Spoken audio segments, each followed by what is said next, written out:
Got a 2003 Dodge Dakota crew cab with a V8. And it has rear drum brakes, which are 11-inch. So we're gonna do front pads and front rotors, okay? So what you need to do is loosen up your front lug nuts, jack it up and support it properly, remove your tires, and also kind of leave your key kind of like on a little bit so you can turn the wheel back and forth. So what you do is, if you're gonna do the right side, you want to turn the wheel all the way to the left. So you get your tires off. Now you want to do is you want to remove this clip that holds, I don't know, a caliper clip, just like actually a spring. So, but anyway, you need 2 screwdrivers. You need one here to pry here, picks it up. See how it picks it up? And then you want to take the other one and pry underneath it when you pick this up. You pick it up, it lifts it up because it goes inside the hole there and clips on that piece right there, inside there. So once you got that out from there, and you can pry it out like that, okay? That's what it looks like. Got that done. Then you need a 7mm Allen. Take your caliper slide bolts out. 2 of them. They go inside the little boots.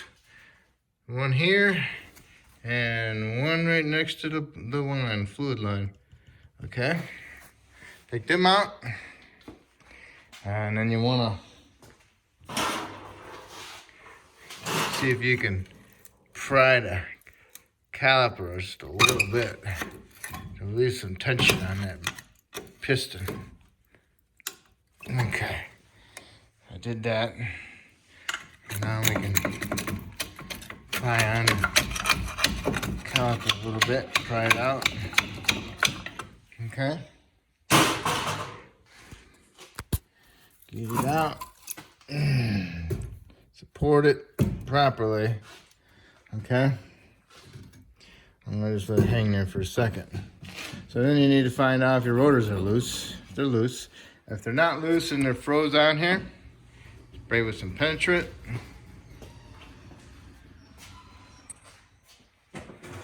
So if the rotor's frozen onto the hub, spray some penetrant around it. Let it soak for a little bit. And then you want to hit it. Hit it all the way around. If the rotor's no good, then you can really whop on it. On the rotor surface, okay? Get it loose, the vibration vibrates it loose, and then you get it off. This rotor's really shot. Man, there's nothing left of it. Alright, then you want to look at the hub. If the hub's all rusty, you need to get it cleaned up, get it nice and shiny, get all the rust off of there. So when you put your new rotor on there, it doesn't have a high or low spot to make the rotor go like that down the road. I'm gonna give you a brake pulsation. All right, so you need to clean that up. Then you want to clean up these slides here. And as these wear out, the pad will wear into the knuckle, just like on the brakes on the Jeeps. Jeeps do the same thing. They put a big indentation in there. So what you want to do is just kind of sand it down a little bit. Not a whole bunch. You can flatten it out just a little bit. You know, and just get rid of that hump so the pad doesn't get stuck on it. If they're really, really bad, then you have to replace the knuckle. Okay? All right, here's my hub. Cleaned it up. All right, here's my knuckle. Cleaned it up. Here's a hump here. It's not a hump, it's a dent there and a dent there. And up here's a dent and a dent. It's not like a sharp edge, but at least it's a ramp. Now, so the pad will slide across it. So when you go back together, you want to put some paint on here. It'll help keep from rusting, and I'll let it dry, and then I'll put some Sil Glide on there. Cake it on there. Pretty good. All right. So I use a die grinder with a Rolo disc on it. This is a wore out one. So it's small, so it fits in there nicely. And I use the bigger ones to go on the outside when they're new. And then I got one that goes around the lugs. Get all these on Amazon. Okay? They look good. So then before I put my rotor on, I want to put some NSCs on there. Just a little fine film. Okay? Alright, and then I'll show you how to push the piston back in the caliper. And we'll do that next. Hopefully you got a C-clamp, okay? And another thing, right there, sway bar, cracked. If you have any money, go ahead and replace it. If you don't have any money, it's just halfway cracked. It's still serving the same purpose. No big deal. But when it does fully crack off, then you definitely need to replace it. All right, so you need to remove the pad out of the caliper. Man, I wish I would have sold them calipers. Well, just hit the pad. Wear out the little pins that hold them in. Get them out. You gotta get this one out. Then you can get the one that clips into the piston. Okay, see those little nubs sticking out? They go in the holes right there. So you gotta push them and then pull them out. And these just pull out of the piston, okay? And wore out. Match them up to your new ones. Inspect your piston. Make sure it's not cracked, because they're plastic pistons, and make sure your boot's not tore. So then what you want to do is you get your pad, put it in there, put it back in there and get a C-clamp, and use the C-clamp to squeeze it together and push the piston back in. Okay, I got it set up the way you want to set it up. If you got it positioned where these lines are totally bent, you're gonna have a hard time pushing the piston in because you can't get the fluid past the bend. Okay, same thing with this one. If it's bent up or something, same thing. Okay, so make sure there's no sharp bends in it so you can get the fluid back into the master. Push that piston in. All right, and that piston is fully pushed in. Now I'm gonna release it, and then I'll get me a wire brush, and I'll brush inside the surfaces here, clean it up a little bit.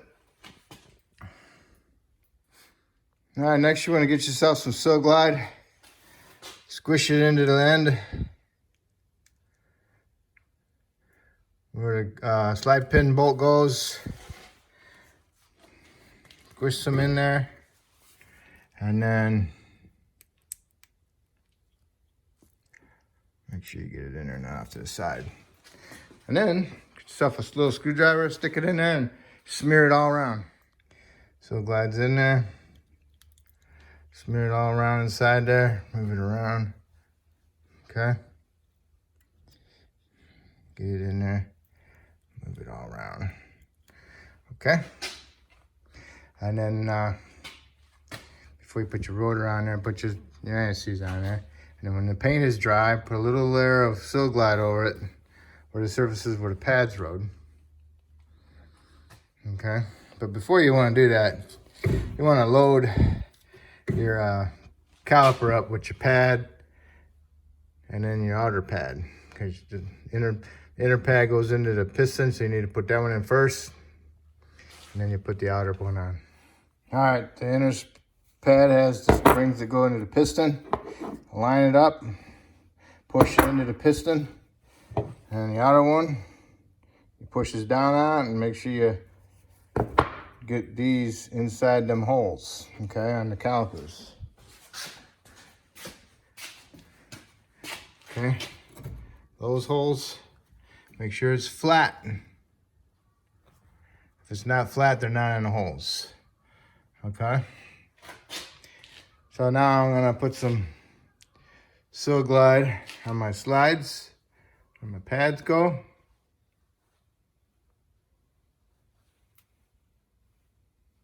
Don't really need it on the inside surface, but I'm just wiping it off. So you put a nice little film on there. All right.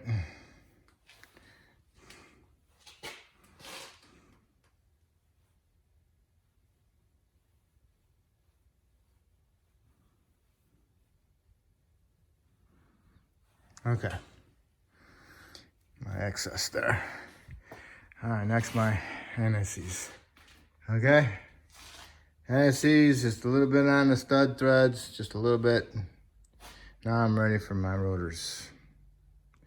All right, you get your new rotors, make sure you clean them with soap and water, degreaser, glass cleaner. Do not use brake clean because brake clean will deteriorate your new pads, okay? The brake clean eats the new pads, so don't use brake clean on your pads or your brake components, like the rotors and the pads. Okay. All right, my new rotor's on. It's going the right direction. Plus it says passenger front. Can't screw that one up. All right, so grab your caliper, make sure the line's not twisted. Get it over to the rotor. Get the pads over. Make sure your rotor's flat up against the surface. Okay. You want to line this part up and that part up and push them on.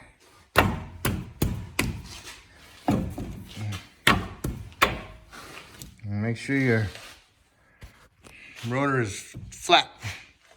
What I usually do, but I forgot.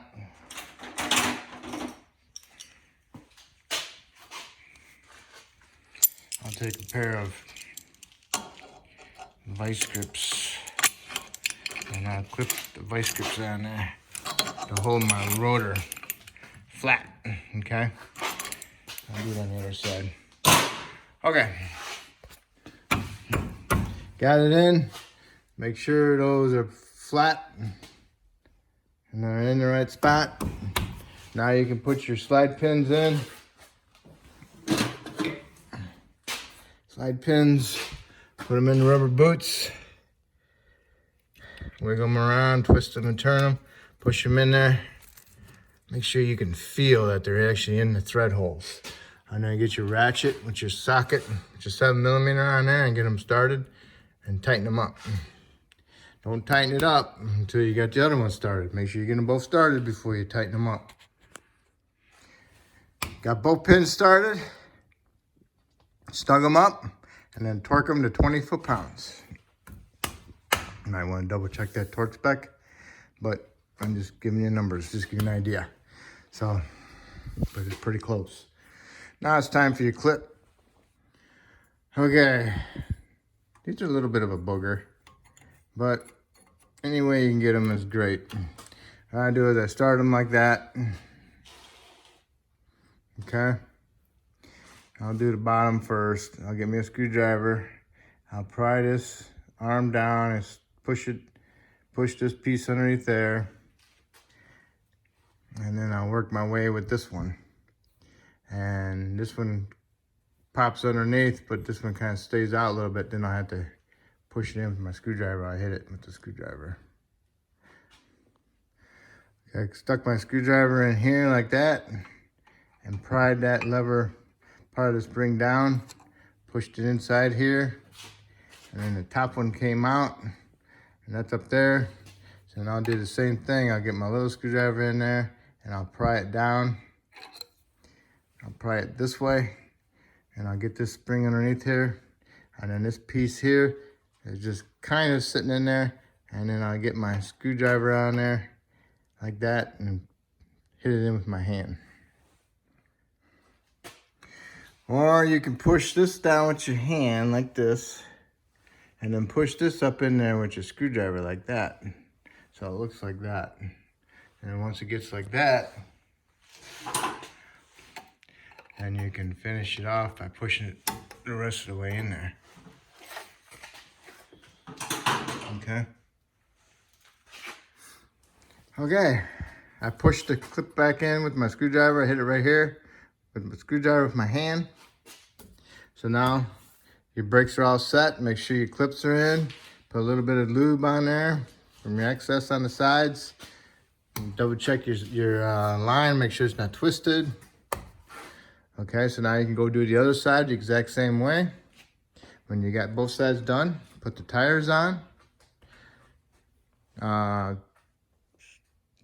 Put your lug nuts on, snug them up, bring it down to the ground, but don't put all the weight on the vehicle. Torque your lug nuts to 100 foot-pounds. Go inside the vehicle.